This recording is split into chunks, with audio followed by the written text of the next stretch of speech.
Good morning, good afternoon, and good evening. We're so excited that you guys have chosen to join us today. We always have great sessions when you show up, in addition to our speakers. We're going to be talking about business analysis careers today, from stuck to soaring, elevate your business analysis career. And as I said to them before you guys joined, if I was stuck in my business analysis career, these would be the three folks that I would want to get unstuck with. So we have Adrian Reed, who is from Black Metric, business analyst and principal consultant. We have Christina Lovelock, author of a brand new book, actually, on business analysis careers. And then we have Laura Brandenburg, who's founder and CEO of Bridging the Gap. Also, she's got a book, I think, on business analysis careers for mid-level folks. So you're in great hands today.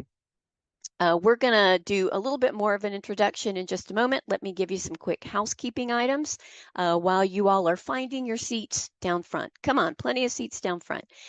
First, we are recording today's session, so you will get a link to the recording in about 24 hours. Plus, we're going to make sure that you guys have some additional resources from these experts as well as just from what we've got on our website, because we want to help you get unstuck.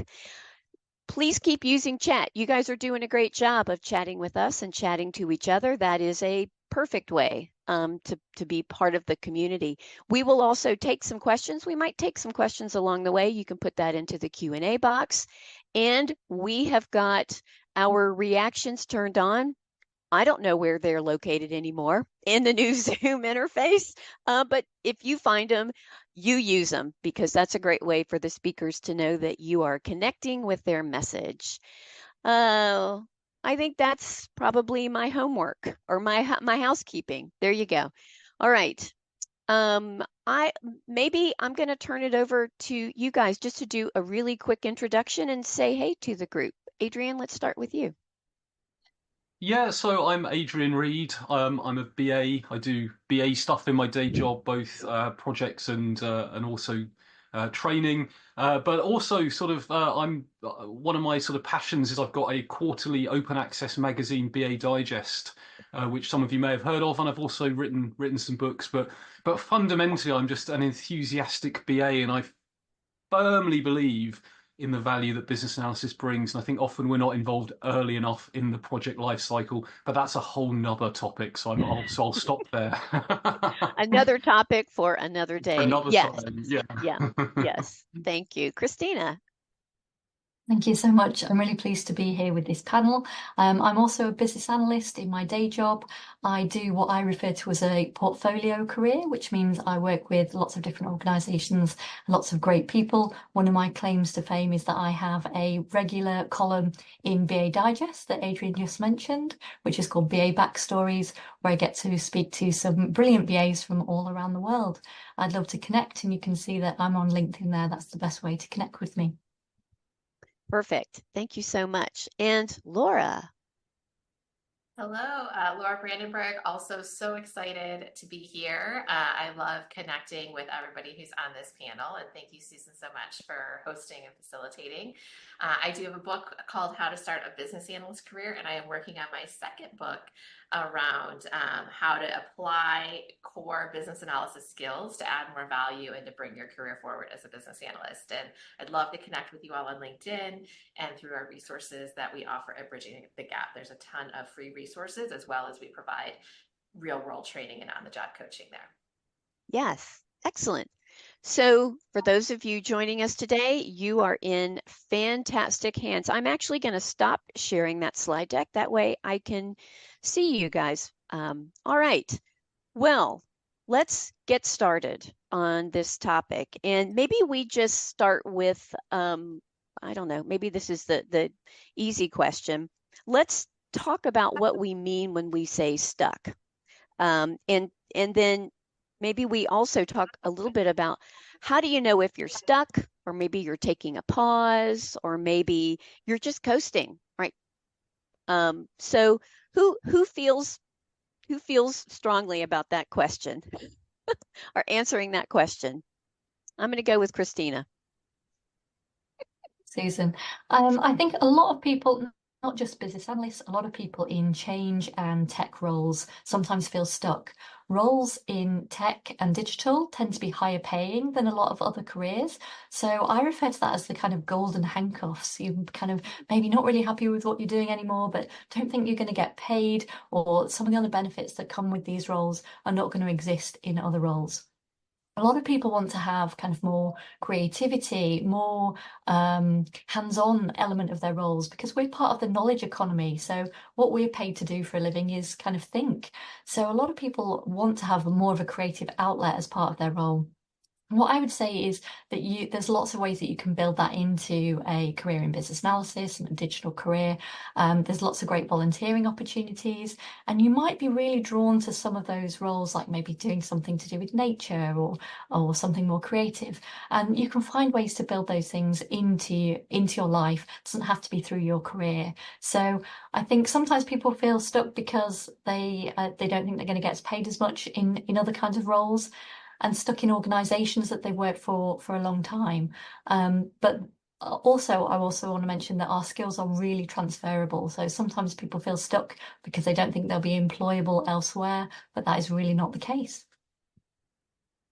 Yeah, I think that's a great way to think about stuck. What about maybe the stuck isn't so much like I think that I'm stuck, but what if I'm thinking I'm okay here? Like maybe there could be things that I would do, but I don't know if I want to rock the boat a little bit. Yeah, I do, as we were preparing, we were talking about the difference between being stuck and coasting. And there's a great quote, which I should have looked up because I brought it up about even birds coast when they can, right? Yeah. And so, like, but that's an intentional piece. So I think for me, feeling stuck is that feeling of discontent, that feeling of wanting more, but like something is not happening. And if you just think of the analogy of riding a bike, like on a bike, you might pedal really hard for a little while, and then you can coast for quite a while on the skills that you've built, on the experiences you've created, and kind of allow yourself to be a little bit more relaxed in your career. But if your gears break on your bike, or you're going uphill and you can't actually pedal up, get uphill, then you're no longer coasting. You're really truly stuck. And that can feel like you're in the wrong role for your capabilities, or you're pigeonholed into a specific role. And so those are kind of, the feelings of truly being stuck, like you're being held back from something more and you're ready for something more. For me, I was most stuck in my career in my very, very first role. It wasn't a business analyst role. Found it really boring. I wasn't making a ton of money, and there were limited opportunities to grow. And I felt like everything I tried to do, I was told like, no, you're not ready for that, or no, like you're not allowed to do that, or no, our department doesn't want to do that because then we'll have too much work. And so that felt like a very stuck position for me because I couldn't kind of break out of this mold that I found myself in. Yeah, and I think sort of springboarding from what Tina and Laura have said there, when thinking about like stuck, it's worth thinking about the other end of that spectrum, which is kind of overwhelmed, right? If you're so far out, there's comfort zone, then there's learning, then there's like overwhelm, where everything is terrifying for a period of time. And sometimes when you join something new, it's a bit terrifying, but then everything becomes a bit more comfortable. And the way I think about it is like both of those extremes are okay for a while. Like you can be pushed really far out of your comfort zone and learn stuff, and that's okay for a while. Equally, you can be so far in your comfort zone that you feel a little bit stuck for a while. But if nothing exciting comes, then that could lead to sort of coasting. And one of the questions I sometimes ask myself, and again, this is a very personal thing, everyone's different, but it's like, how do you feel on a Monday morning?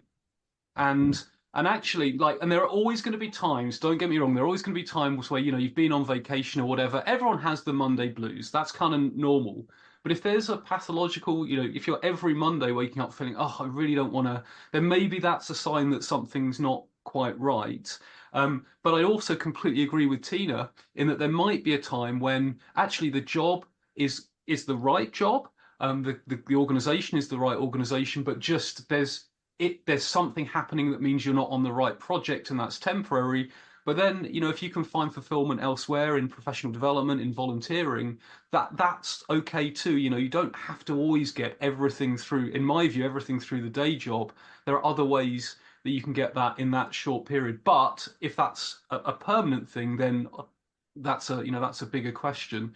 And I just want to pick up actually, I think, and if I pronounce anyone's name incorrectly, I apologize. I think it's Hina or Hina in the uh, in the chat saying that they feel that they've hit a glass ceiling because people struggle to appreciate the value of that role, and that there's not a career progression path. We probably all recognise that. We've probably all seen that, and that's a situation where I suppose there are at least two options. One which it's basically kind of do what you can to convince and establish and sell, but you've got to really have the energy. You've got to really be up for that. Or if there's no option of doing that, if that's not practical, then perhaps look for an organization where business analysis is recognized. But equally, don't underestimate the difference that a determined business analyst can make. We convince them one stakeholder at a time, don't we? I really like that, Adrian. And I think there's a quote which relates particularly well to business analysis, which is go where you're celebrated, don't stay where you're tolerated. And I think that is really interesting. If you constantly struggling to demonstrate the value of your role and explain what business analysis it is, there are organizations out there that really value it. And maybe it's time to look for one of those. I really like that, and I can tell that our audience also really likes that.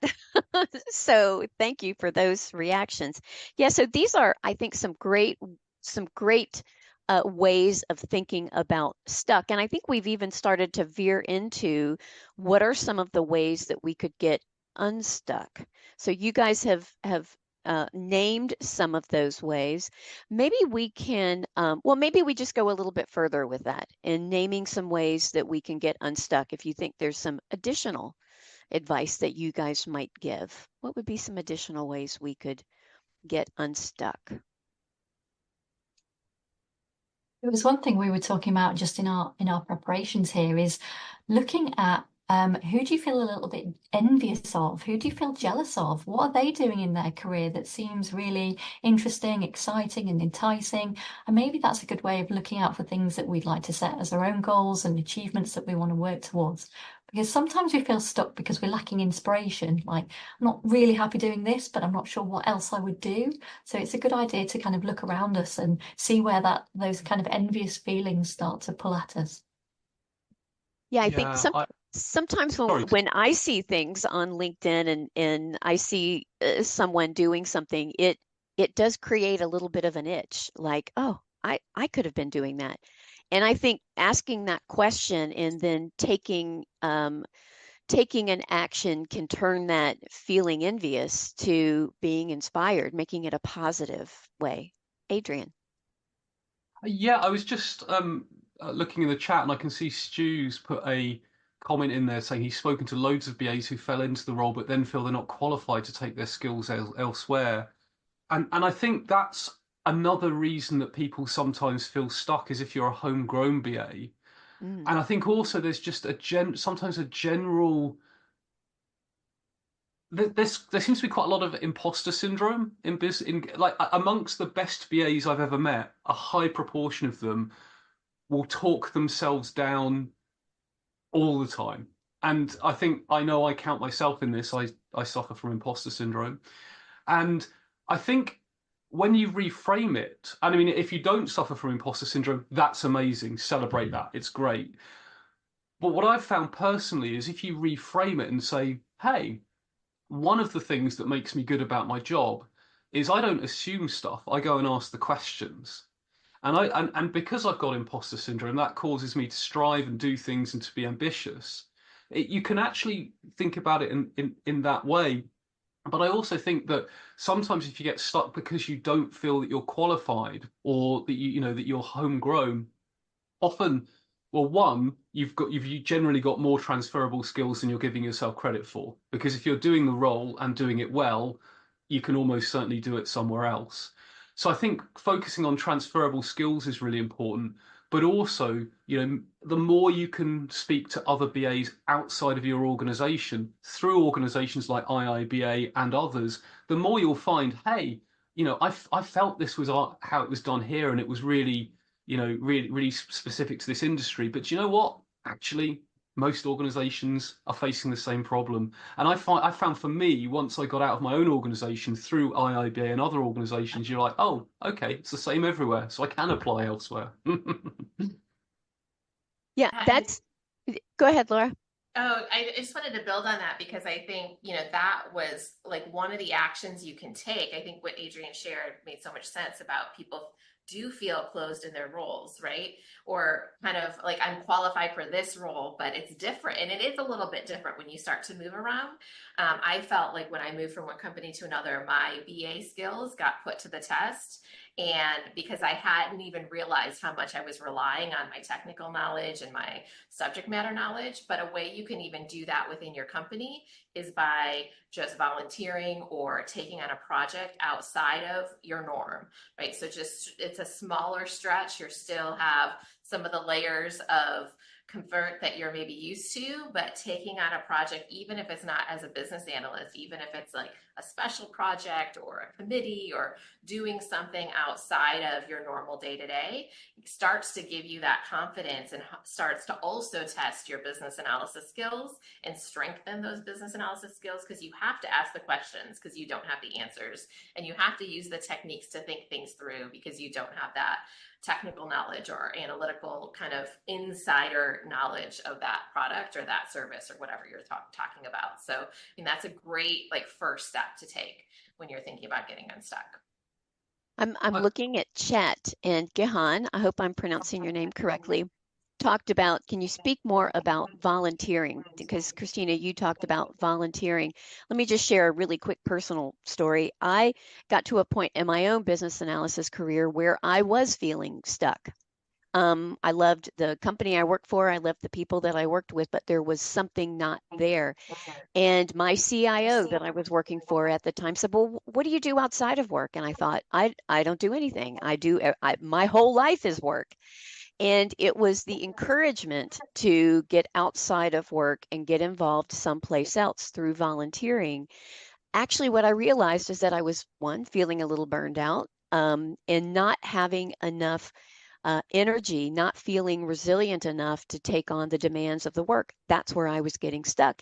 And it started me in a volunteering career, which I still do to this day, which just brings me joy. And I can transfer some of those skills. So I do think volunteering, whether it is for an organization like IIBA or a business analysis adjacent organization, or it is something completely different, can also be another way that you can get unstuck. Adrian, you were going to add something. Yeah, I've lost you. What you were saying was so interesting that I've kind of lost my thread. So it'll come back. Thank It'll you. come And back. Tina, I think volunteering is an absolutely brilliant way to build skills and build confidence and also build your network. So there are lots of ways that you can volunteer in a work adjacent way, and IIBA chapter involvement is one of those ways. But also speaking at conferences, volunteering to help at conferences are really great ways of opening your eyes to this whole world of business analysis and giving you that confidence that your skills, the challenges that you've experienced in your career, that your organizational challenges that you've helped them to overcome, they really are the same. And it's only when you look up from your organization that you start to realize that. Yeah, thanks, Tina, because that's actually reminded me of the point I was going to make. So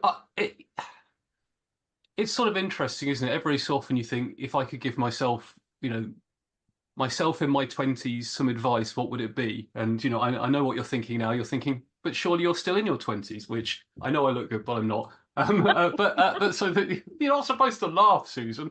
I'm still in my 20s. No, well, I'm not gonna. Anyway, well, we're getting laughing emojis, so that's good. And my British humour translates. Excellent. So, but genuinely, a piece of advice I would give my younger self is network. but don't be scared of it. I avoided networking because it sounded terrifying. And I'm you might not know this about me if you've not met me in person, but I'm a huge introvert. And people think introvert means shy, and it doesn't. It just means I find being with people quite tiring. I enjoy it, but it takes a lot of my energy. Um, but networking, when you reframe it as just having interesting conversations with interesting people, it becomes a heck of a lot less scary. And that can be, I mean, I remember a real turning point for me was going to a business analysis conference. And it was like a light bulb moment for me. It was like, oh wow, there's this whole community of people out there that are like me that do what I do. And you just stay in touch with them. And you might not be ready to network in the real world outside of your organization, but say you've not got a BA practice. I bet there are other people doing business analysis in your organization if it's a large organization. Find them, right? I can't remember who I think it's Jennifer in the chat said a colleague once told me to ask for forgiveness, not for permission, right? I completely agree with that. If you haven't got a community of practice, if your BAs are dispersed, start an informal community of practice. Just do it, right? Like no one's you're very unlikely to get fired for it, I would imagine. Obviously check your T's and C's and contracts and stuff, but like collaborating with colleagues is usually encouraged, right? And then build it. And then when that becomes a formal community of practice, who do you think is going to be in the frame for leading it? Well, probably you, because you helped build it, right? So there's those sorts of things. And just a really quick story. I a long time ago when I was employed as a BA, me and some colleagues started a book club, right? A business book club. So it was reading not just about business analysis, but business stuff in general. And I am probably still in touch with 50% of those people. And we're talking 15 years ago. And we collaborate on stuff. So something as simple as a book club can be a form of networking as well, and professional development. So Yeah. You know what? Let's ask Laura and Tina that same question. If you could go back and give yourselves advice when you were getting started, what would that advice have been, Laura? Well, when I was getting started, I didn't even realize there was a profession for business analysis. I thought we had this like made up role because we had some sort of dysfunction in our organization, right? And we just needed this like role to fill this gap. So it was several years before I learned there was a profession for business analysis. But I think and I had read books and I had an internal mentor. But I would have encouraged myself to, yes, look beyond my company and really just be tuned into the fact that we couldn't be the only company with these same challenges. There have to be courses and books and training materials and a community available out there to join and to be a part of. And so, yes, tapping into places outside of my network would have been a big key aspect that I would have told myself to do. Like just tap on the shoulder. For me, go figure out what's out there. Looking backwards on my career, I know that there was roles and organizations that I stayed in too long. And there's lots of reasons for that. And some of it was motivated by fear, which was hard to admit at the time because I had lots of reasons, which, felt like good reasons of I haven't got enough of this, or, maybe it's not a good time, the market's not in a good place. I've got other stuff going on, in other aspects of my life. But looking back at it, I know that some of those reasons were really excuses, and it's hard to admit that to yourself. So I think sometimes we have to look at the decisions that we're making. Even that's when the decision not to change things and to stay where we are. Is that decision being unduly influenced by fear? And if it is, what's going to help us move past that fear? And it might be engaging in a mentoring relationship, engaging a professional coach, reading some books that are going to expand your horizons, or doing some of the things we've already mentioned, like volunteering. But we need to be able to make the right decisions which are not being overly controlled by our fears and worries. yeah, do you know what? I think that's such an important point to make. And as you were speaking there, Tina, it's interesting, isn't it? Because what feels safe is sometimes actually the most risky situation you can be in, right? So Yeah. a really I had a really inspirational. Well, I've been fortunate. I've had many inspirational managers, but one manager I used to have was his wife was in the HR department of the same organisation that we worked for, and one phrase he always used was, basically, you're only ever a notice period away, right? You might feel safe as a permanent employee, but you're only ever a consultation period in the UK and a notice period away from being made redundant. And one thing that really changed my attitude on things was unexpectedly being put alongside an entire department of people at risk of redundancy. And I was like, when you have that, but hang on a minute, I've done all this work for you. Excuse me, I just need to cough. I've done all this work for you. I was doing international travel at the time. I'd put all my life on hold, and now you do this.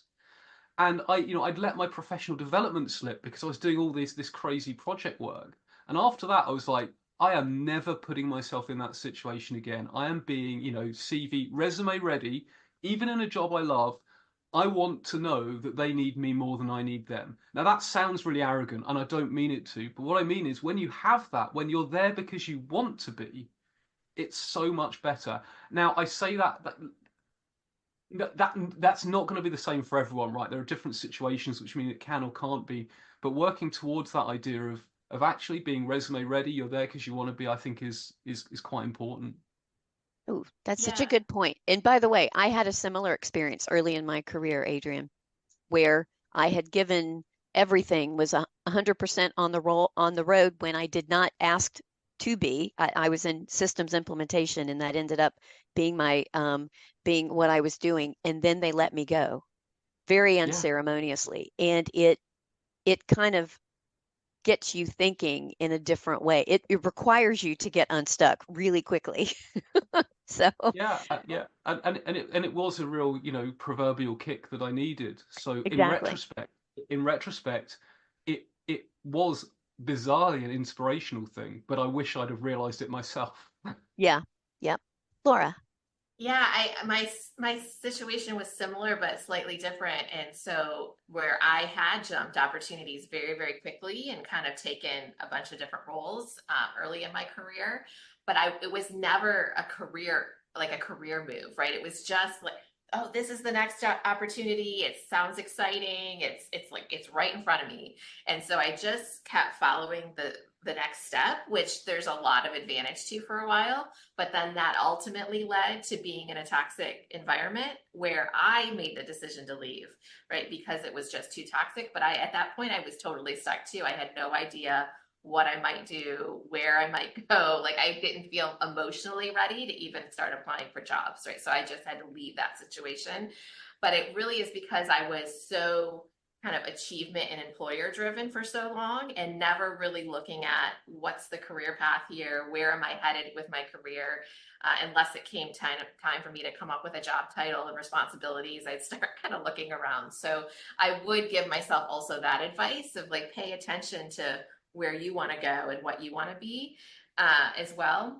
And I want to bring in kind of a personal layer too, because one of the things that allowed me to take that move at that time was having a reserve of financial resources. And I know that's a really touchy topic for people, but the more you can do to assure that you're creating that financial safety net, and if you don't have that now, it's the perfect time to start, but like it gives you those options so that you are in a position of power when you do find yourself in a position to make decisions, because that was essentially what happened to me. I'm like, gosh, I've been saving and saving and saving. What am I saving for?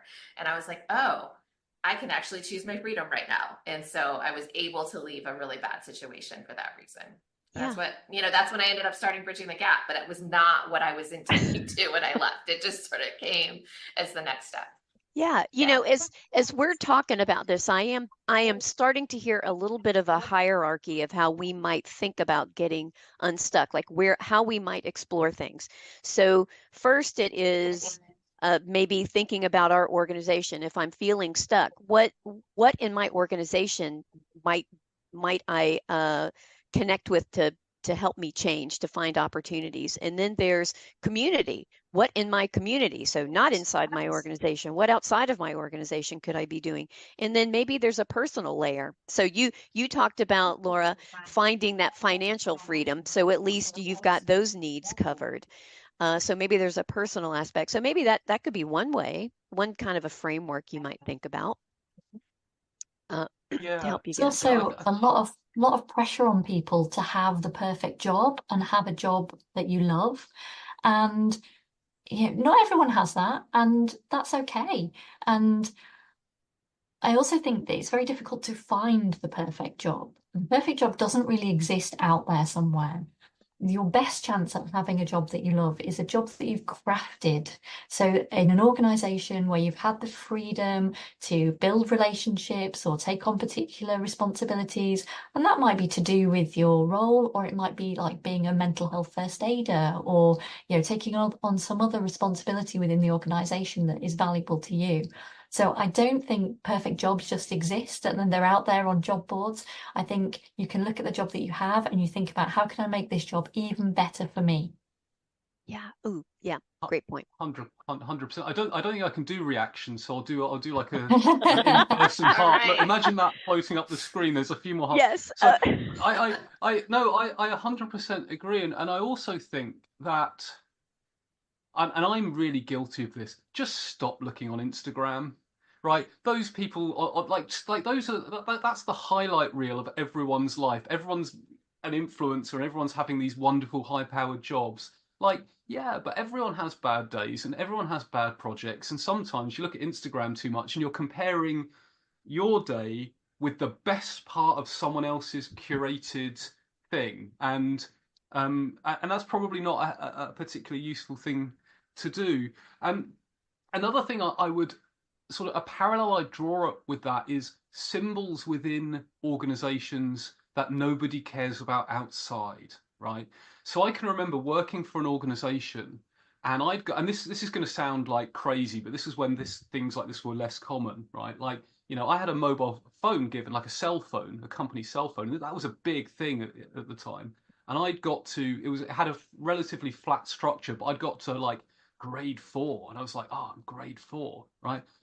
None of that matters. Like, literally, when you leave the organization, nobody cares whether you're a grade 1, 2, 3, or 4. It feels important when you're there, because when you're a grade 4, you can approve expenses up to whatever. But it can help you. Sometimes that makes you feel stuck, because you're like, oh, but if I join a new organization, I won't get all these perks, and I'll be new, and doesn't matter. Like, in a year, no one will care. You'll have forgotten about it. So I think that symbolism, it's important to temper that as well. Yeah, and sometimes it's maybe expand on that, because I know this is a conversation that my husband and I have had. He really inadvertently let his organization define his career path. That happens. We get heads down into projects, and the next thing we know, our annual performance appraisal is turning into what we should be doing for professional development, which connects very tightly to a project that's coming up. And suddenly we're 5 or 6 years into a role, and we're thinking, wait a minute, how did I end up doing this job? I never wanted to do this job. And yet here I am. And so I think that is sometimes where we just need to pull our head up and say, okay, take a look around. If this isn't where I want to be, there's maybe levers that we can pull in that organization or outside of that organization to get unstuck. Yeah. I think you made a great point, Susan, about letting the organization dictate your career. I think sometimes we let our organizations dictate our professional development as well. So we say, well, I've been told there's no budget for training, therefore no training for me. But actually, there's ways that we can invest in ourselves. Sometimes it might be investing our own money, but it's things as simple as reading articles online, buying a book, putting ourselves through professional certification in some cases. I think we have to be more willing to make investments in our career, just as we make investments in other aspects of our life. Yeah, great point. I'd agree with that. And I just want to jump in and about 57 comments up. I've been scrolling through the comments. There's a comment. They're coming quick. There's a comment from Gina, who's I'll summarize it. She says she's feels stuck. It's a small organization. BAs are really appreciated. She was the only BA. They've since hired another. But like where does Gina go from there? Gina doesn't want to become a PO or a PM. And I just wanted to briefly say if there is no upward, and it might be that there's not in that organization, think about the project or business change life cycle and think about if you can get involved earlier in more of the strategic analysis, because that by its very nature tends to be work that's done by more senior business analysts. And it might be that you, as the more established BA in that organization, is able to nudge left and get involved earlier, and then your colleague who's perhaps been recruited more recently then follows in your footsteps. So if there's no up, there could be sideways, and in doing that you'll probably find that you get involved in a little bit of business architecture as well, because it's hard to do that without crossing into that. I mean, that's a different discipline, of course, but you'll probably find. So if there's no up, there is sideways as well, but sideways can also be kind of up. Yeah. If Hey, I can just add to that, Yeah. Adrian, if there's no up, create a down. So try to lobby for entry-level roles Yes. and talent pathways into business analysis. Because if we make that argument, it's usually making a cost-effective argument about bringing in skills to the organization. And once you've got a few people in entry-level roles, it's much easier to make the point that actually somebody needs to be managing all of these people and supporting their professional development. And that sometimes creates a higher level, a more obvious need for a high level role as well. You know, on this note, when we met a few weeks ago, one of the things that we were talking about, we had assumed there might be questions about career paths, but when we met, we said maybe there are career dimensions that we might think about. And so, Adrian, I think you've mentioned a couple of those. So we used examples like maybe thinking about, do you prefer the business side or the technology side? Do you want to get more specific into like a domain knowledge, or do you prefer to be a generalist? Maybe we think about giving some other examples of, instead of thinking I have to have these jobs to have a career, what other kinds of dimensions might we think about that could get us use our skills, get us unstuck? I have a couple. I think one is like to Christina's point, do I want to be an individual contributor or a lead and manager? Right. So individual contributor does tend to like that's where you might go into business architecture, strategic project work. Manager would, and you can combine those together, right? But that's just another thing to oscillate for. But also, do I want to work on big projects or a collection of projects across the organization? And there was a point I was stuck in my career because a big project had really come to a close, or it was really in an ongoing development testing cycle that there wasn't much more for me to do. But there were all these like little projects, little in quotes projects happening on the legacy system in the organization. And so the opportunity, it took me a minute to see it, but the opportunity was, there was a lot of chaos in those. It was a legacy system. Nobody understood how it worked. Nobody had documentation around the business processes or how the software worked. So going in and starting to map out some of the current capabilities, as well as put in a portfolio process of how do we get new requests into these teams? How do we prioritize them? What's the analysis? And so it was much smaller projects that I had ever worked on in my life, but it was much more strategic because I was seeing everything across the organization and how they related to each other. So sometimes that big, small can be another dynamic to look at. Yeah, that's a great point. What do you guys think, Adrian or Tina? I think there are a lot of dimensions. One that was definitely a decision I had to make. So I was in an organization where there was a defined business analyst career path, and as you became more senior, you took on leadership of other BAs, but also people management of other BAs. So like my passion, my enthusiasm, I love working with others and leading others on projects and products and stuff like that. But personally, I don't enjoy discussions about pay and benefits, absence management, and why you're why you're a 3 on the appraisal score and not a 4, and that, and some people do, and some people are excellent at that. That's just not me. So for me, I at that point made a decision that in order to not get stuck in that organization, I left an organization that I really loved. Like I was on good terms with my manager, and in fact, I wanted to go out on my own and set up my company, which I did 12 years ago now.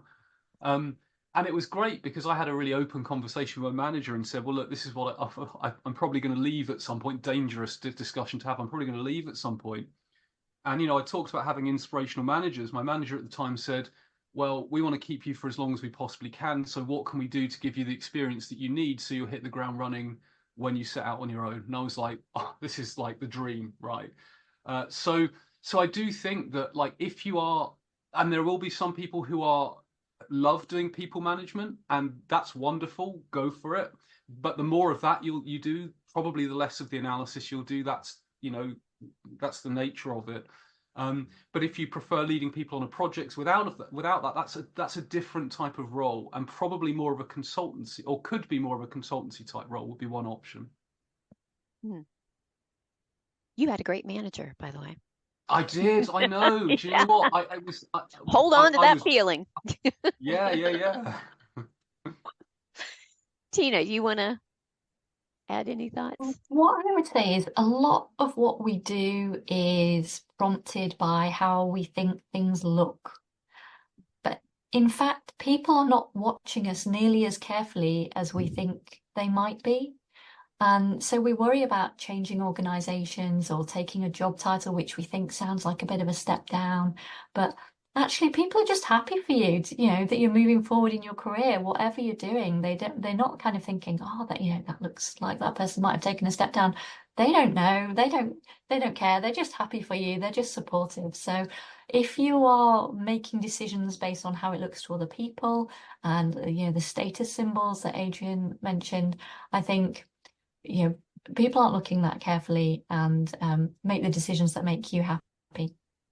Yeah, that's a good reminder. Do what's right for you, what brings you joy. I'll just add really quickly. I always say that I'm a business analyst raised by project managers. Somehow I ended up spending a good portion of my time with project management professionals, and at some point I had to make a decision if I wanted to go one way or the other. Obviously, I stuck with the business analysis path, but being on projects in a semi project management role really opened my eyes and gave me an additional skill set. And so when you can even just job shadow other folks in the organization, maybe you don't think you want to do that job, but you would just like to see. Many organizations will let you do something like that. And even if you decide not to stick with that, I still think you build really important skills that you can apply. It's just a good way to kind of check things out. I want to ask a question because I've seen this thread in our chat, and it is around certifications. And so maybe the question is, could certification be a tool to get you unstuck? What do you guys think about certifications and how they might add to this or not? Laura. I think what often is undervalued in the certification is the process of preparing for the certification. And so I did my CBAP back in 2011, and it was part of my like awakening to business analysis journey, or it was like kind of on the like a bit after I had learned about business analysis, but like really like fully learning about it. And what came out of that exercise of going through the BABAC, and I really had to tie my experience to it and think back at all the ways I had done these skills, even though, or these skills and these techniques and this way of working, even though I didn't even think about it that way when I was in the work. And it gave me a much broader perspective on my skills and my experience. And kind of, we've been talking about transferable skills and how key those are in the mobility that you have in your career. And so that to me was one of my big takeaways from the certification process, was that understanding of the breadth of what a business analyst can do, and also the breadth of my own experience within the profession that I hadn't even really appreciated at the time. So yes, to definitely going down that road, or whatever road kind of gives you that bigger perspective. Yeah, I'd agree with that. And I'd say that it's interesting. If I look at the point where I got certified, it was very much, I mentioned, having that sort of metaphorical kick, right? And it was sort of after that where it's like, okay, I know I can do it, but I also know I want I now want the badge sort of thing. And in many ways, what it gave me was for me, it formalized knowledge. And of course, you always learn new stuff. Whenever you study anything, right, you learn new stuff. And um, but also I think it gave me confidence. It's like, okay, so I've learned this stuff on the job, but actually it is standard in the industry. And okay, yeah, I might be doing that a bit different, but there's a reason for that. And I've got this badge to put on my CV, on my resume. So I think from a confidence perspective, that can be really helpful as well. So I've managed large teams of business analysts, and I've always advocated for my teams to undertake professional certification because, in my experience, it helps with three things. It helps improve their competence, it helps with their confidence, and it improves consistency. It means that we can use the same terms in the same ways across the organisation and that we're aligning to industry standards. And so I think for those three reasons, those three C's, I always advocate for my teams of BAs to be certified. I'm going to give you a fourth C because remember I told you I was raised by project managers. And in fact, when working in a PMO, the PMO director said, if you work in the PMO, you become a PMP. So I had to go through all of the training.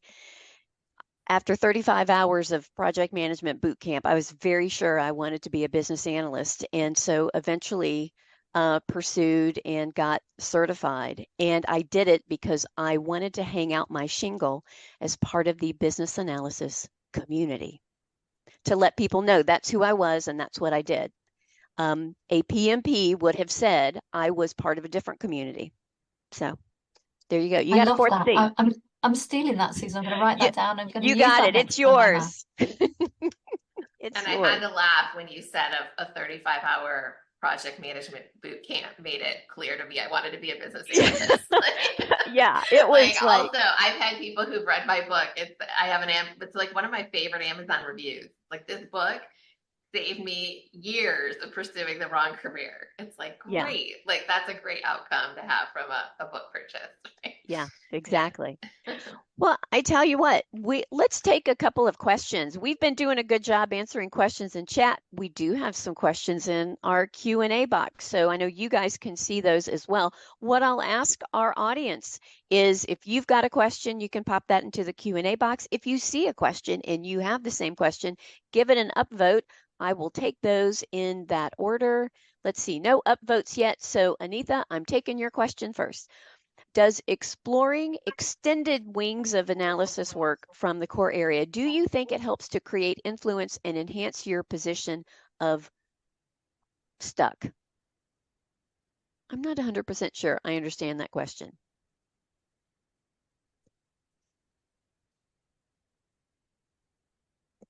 What do you guys think?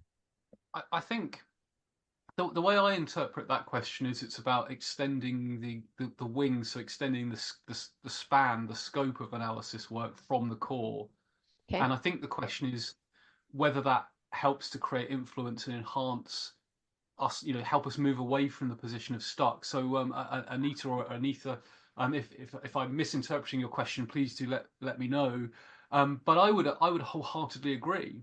I think that actually by looking at the stuff that's adjacent to the work you're doing at the moment, that's the adjacent possible is normally really exciting. It's like what how can we get involved earlier? How can we support these other teams?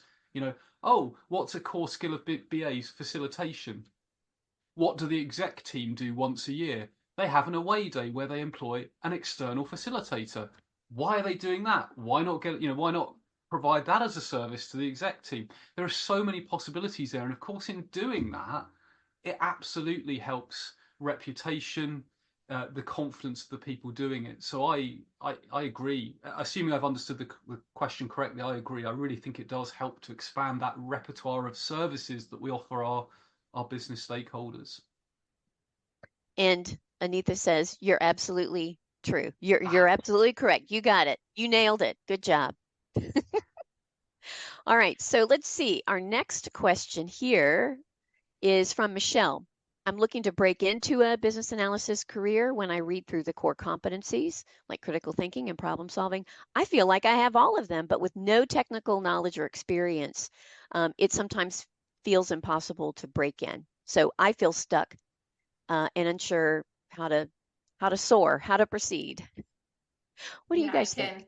I can start with this one. Yeah. So the first thing to do is to start applying BA techniques in whatever role that you're in today. And the most common and easily accessible technique is to analyze a business process. So like a process that you do, you can, and volunteer organizations tend to love this kind of work, right? Like mapping out a process or analyzing a process, finding improvements to a process, and it often leads to other business analysis experiences. I could give you tons of examples, but like I've seen so many people in non-BA roles do some process analysis work, volunteer to participate on a technical project, and sort of find themselves all of a sudden advocating for a 50-50 role or just pulled into the project completely. And then the problem is, how do I let go of the old role, which is that's a way better problem to have. So that would be my advice to you, is just find a way to learn, like apply the techniques, learn the techniques if you need to, and apply them so you're building that experience on the job. Yeah, absolutely. So I'd say two things. One is to just agree with what Laura said.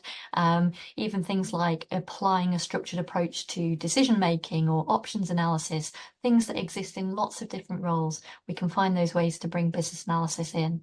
And the second thing is to realize that so many jobs are filled without ever being advertised.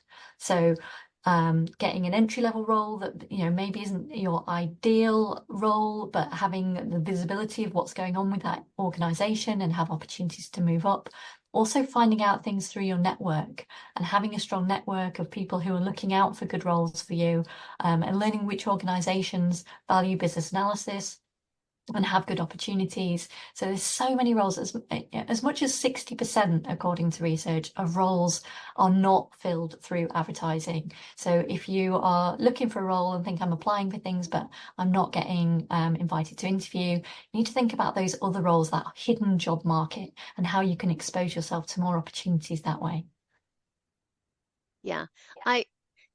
We talked about networking a little bit earlier. But I often think about, rather than networking one person at a time, how can I connect into a network of people? And so being part of a chapter is a great way to connect into an existing network. Networking internally, you are connecting into an existing community of people who know this kind of information, or as my dad always says, if I don't know someone, I know someone who knows someone. That's a good network. And so do it, even if you're an introvert. Connect into a network. All right, excellent. Well, let's take our next question. This one is from Malik. And Malik asked a very specific question here. So, is it wise to switch to a system analyst or project management roles after 6 years of experience as a BA? I'm gonna give a typical business analyst answer to this, and you're smiling, so you know the words I'm gonna say here, which Yeah. is it It depends, right? depends. It depends, because what you've got to think about is, what are your career aspirations? Are these things that you want to do? Are they getting you closer to what you want to do? Or is there some attribute of that role which is important to you? So let's say, for example, you were in a role that was 100% office based, and one of those roles gave you the flexibility to work from home, and you wanted that work from home option. That could be a valid reason, because it's going to give you more work-life balance or whatever. So I would say it really is down to your individual circumstances and career aspirations. But there's no rule that says, you have to go from BA, from this BA role to a systems analyst. I mean, that in my experience, it's usually the other way around. Often systems analysts, and that's not to say one is more senior than the other. It's just that actually a systems analyst is a really good grounding for a business analyst, as are many other roles. So it's really about that individual's motivation and where they're wanting to go. And depending on the role and the organization, the job that's called a system analyst, that might not be very different from what you're doing now. Oh, So that's true as well, yeah. Organizations use different job titles. There's a lot of roles used kind of interchangeably that aren't the same. So it's really worth investigating, well, what would I be doing that's different as a systems analyst? Or is it actually a really good role for me because it's very similar to the skill set I already have? Yeah, and a good reminder that there is not a lot of consistency in job titles. So it's really about what are the responsibilities and aligning that to the things that either you want to do or the capabilities that you have. So let's see. All right, we'll move to the next question here. This question is from Shruti. I'm new to the BA field as I'm a recruiter and planning to switch to a BA. What skills should I focus on in getting those entry-level jobs? So something that I always say to people is practice your curiosity. I think that is such an important skill for business analysts. It's something that sets us apart. So for example, one of my key questions that I always ask when I'm hiring business analysts is, tell me about a learning and development opportunity you've done recently. And people who are curious have a long list of things that they've been doing recently, things they've watched, things they've read. People who are not curious tend not to have a very good answer to that. So I would say practice being curious. Yeah, I'd agree with that. I'd also, and this echoes something which I think we've mentioned earlier, which is find the business analysis you're already doing. And I've never been a recruiter, but I would imagine that you probably have to establish the needs of a client because they've got a vacancy. You need to work up a job spec. You need to work within the constraints of the budget they have for that role and find them a solution. Now, that sounds a bit familiar when you look at it from far enough away about understanding requirements, understanding a need, translating that into requirements and finding a solution. So find ways you can talk about what you do in the context of business analysis and have those stories to tell when you're in an interview. Because if when you're in an interview you can say, well, I've never worked on a traditional project, but actually I practiced elements of business analysis by doing X, Y, Z. And also look for things like, I bet you've perhaps enhanced a process in your organization. You might say, well, you know what, we had a CRM package in our organization and I changed some configuration and a process and I worked with the stakeholders to get the requirements right. You were doing like shadow business analysis. So find every way you can actually do it and find ways of talking about it in an interview. That would be my recommendation. Yeah, those are really good examples. Yeah, I think I often hear folks thinking because they have not held a title business analyst that becoming a business analysis professional is off limits. And that's not the case. If you are already one of those curious folks who love to learn, and you're doing business analysis at you may not know it. And actually, if that sounds like you, and if you haven't read the Babak, yes, I know it's 500 pages. Knowing the language of business analysis can help. So something like the business analysis standard. There you go. Thank you. Everybody has mine's on the floor because listen. I still Yeah, do business analysis, even though I'm in community engagement. The business analysis standard, which is a shorter version, but it gives you a great starting language for business analysis, and that's how you can map what you're doing. So highly recommend that, and it's a free download. So if you're new here, you can find some info there. Okay, maybe we'll take one more question, and let's see. I feel like we've got a couple of questions that are really around like, what path should I take? How about, I'm going to take Florence's question. A version of stuck I'm experiencing is you don't have enough experience in a specific domain or you don't have specific technical skills. How can I convince recruiters that as a BA, I'm constantly learning? I feel like we just sort of addressed this, but I think that can be a way that you're stuck, is maybe you don't have the necessary skills. Yeah, I feel really passionate around this one because it's very hard when you're in a job search situation to change the mind of a hiring manager or recruiter of what they see as an essential qualification, right? So what I like, that kind of change can happen once you're in a role and you can help build the practice. But to try, like, it's a recipe for burnout to try to apply for all these roles that you are missing what people are seeing as like absolutely essential qualifications, and then to kind of blame yourself when you're not getting those, you're not hearing back, or you're not making it past the first interview. So, I mean, there's great wisdom too, though, in applying roles that you only are 80% qualified for, because you really never know what's going to happen, right? You never know what they're going to be able to negotiate on. But the trick is to not take that personally and not feel like you have to qualify for all of those roles to be a business analyst. You really just need one next role, right? You only want one job, most likely. Some people I know are kind of moonlighting and doing two, but you really only need that one job. So focusing on the role, like what skills can you bring? What tools have you used? Where is your expertise? And matching that with your business analysis skills and just really honing in with some focus often will give you a better momentum from a job search, career change perspective. Yeah, thank you. Yeah. All right. We are at the end of our time. It has gone by so quickly. I knew this would be a good conversation, and I want to thank you all for such great contributions today. Also, thank you to our audience, because you guys have been very engaged. We've seen all your reactions and all of your chat comments. Hopefully you've got some nuggets here that you can take with you to get you unstuck. All of our experts today have offered up their LinkedIn information and additional resources, so connect with them. This is something they're very passionate about. So thank you guys for joining us. Thank you so much for having us here. So much, Susan. Bye, everyone. Thank you. Yeah, take care. We'll see you all soon. Bye-bye.